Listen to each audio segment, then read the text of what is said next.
పాపానికి మందు లేదు. పాపానికి మందు ఉండాలంటే ఒకటేనండి, పాపం లేనివాడే పాపాన్ని తీయగలడు. అలా మనం చరిత్రలో చూస్తే అందరిలో పాపం ఉంది, ఏ భేదం లేదు. అందరూ పాపం చేసి దేవుడు అనుగ్రహించుతున్న మహిమను పొందలేకపోతున్నారని దేవుని వాక్యం సెలవిస్తుందండి. ఇది నిజం. దీన్ని కాదనడానికి ఎవరికి కూడా ఈ భూమి మీద కాదు, ఎక్కడ కూడా ఎవరు చెప్పలేరు.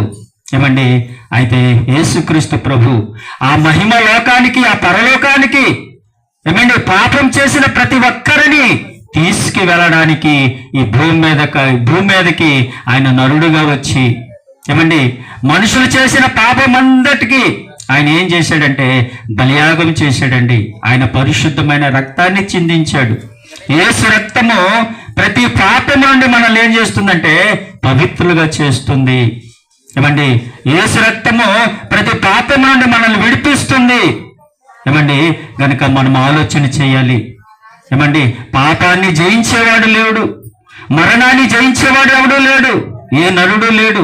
కానీ యేసుక్రీస్తు ప్రభు ఏమండి మానవ దేహాన్ని ధరించుకొని వచ్చి ఈ భూమి మీద పాపాన్ని జయించాడు, మరణాన్ని జయించాడు. మనిషికి చెప్తున్నాడు, ఇదిగో మనందరికీ నిత్య జీవం ఉంది, ఆ పరలోకము. ఆ పరలోకానికి వెళ్ళాలంటే మీ పాపాలను మీరు విడిచిపెట్టండి, మీ పాపాలను మీరు మానుకోండి. మీ పాపం నుండి మీరు విడుదల పొందాలంటే ఇదిగో నేనే మార్గము, నేనే సత్యము, నేనే జీవం అని చెప్పిన దేవుడు యేసుక్రీస్తు ప్రభు అండి. ఆయన అందరికీ ప్రభు. ఒకసారి ఆలోచన చేయండి, ఆయన అందరికీ ప్రభు అండి. ఆయన రాజు. ఏమండి, ఆయన ఈ లోకానికి వచ్చాడు, మనుషులందరినీ పాపం నుంచి విడిపించడానికి వచ్చాడు. మనమేమనుకుంటున్నామంటే